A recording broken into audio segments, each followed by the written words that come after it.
excited here. There's a lot of energy in this building.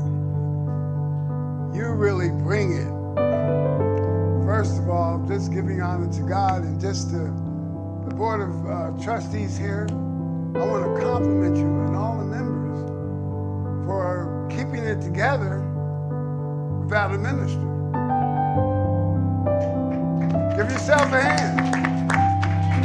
Give yourself a hand because... So nice to be back here. You guys rock. Over here. Man. I'm just ready. It was so nice to get started that way. I never quite know. Wow, this place looks wonderful. You guys have done some amazing work. It's always felt wonderful. There's a feeling of such joy and peace and acceptance here, but wow, it's really palpable. It just says, come in, sit down, you are home.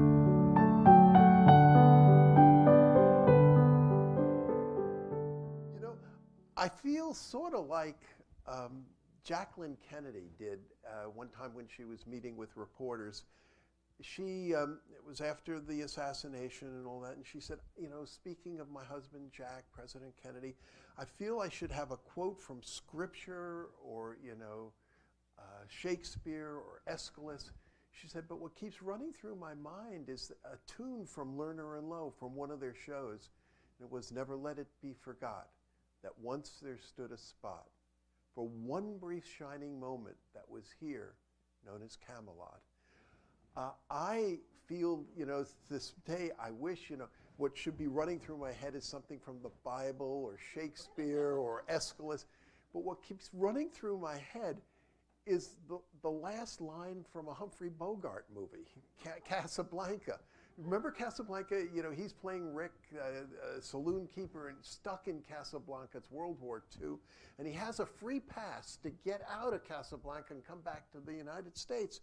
But there's Victor Laszlo and the great freedom fighter, and he gives the passport, he gives the free pass to Victor Laszlo, so Victor Laszlo, you know, can fly out and do a lot of good. And the last scene in the movie Casablanca, there's a French police officer, and the French police officer says, "It looks like both of us are stuck, Monsieur, in Casablanca. But you know what? I think I'm going to start working for the underground against the Nazis." And Humphrey Bogart says, "I think I'm going to do that too." And then he takes the cigarette out of his mouth. He looks at the French police officer. He says, "Louis, I think this could be the start of a beautiful friendship." And so I say to Unity in the Seven Hills, I take the metaphysical cigarette out of my mouth, and I say, "Unity of the Seven Hills, I think this could be the start of a beautiful friendship." So.